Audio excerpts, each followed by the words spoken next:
matagal na ako din nakikita mag-vlog, ano. At ngayon, nakararating ko lang galing Manila. Ay, kahapon ako dumating, pero katatapos lang ng OJT namin. And ngayon ay sobrang kalat ng kwarto.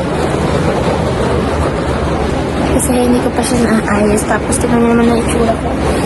Magpapaganda tayo ngayong bakasyon. Hindi pwede na ganito tayo kasi na-stress tayo medyo sa Manila. Pero masaya siya at the same time kasi nga magkakasama kami. So, mag-iinis kami naman. First inom ko yun, ha? Gusto niyo ba makitaan ng clips? Pakita ko sa inyo clips. Pag tinamad, pag sinipag ako mag-edit. Tapos, look. Ganyan ako pag nakakainom. Namumula ako, guys. Ayusin lang natin yung gamit.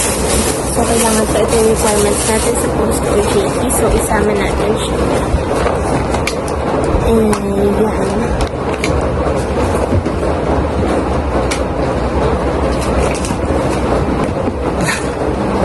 So, here.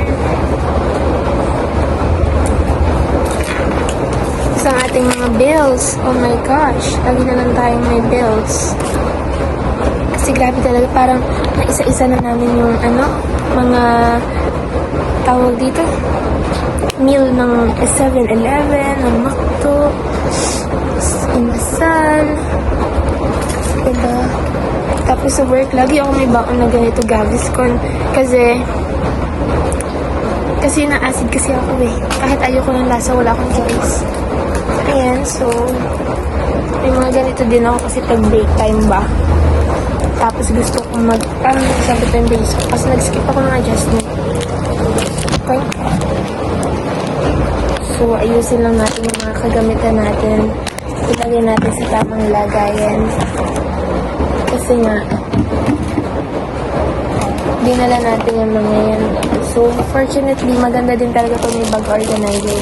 So, para hindi halo-halo yung mga skincare. And it wants to...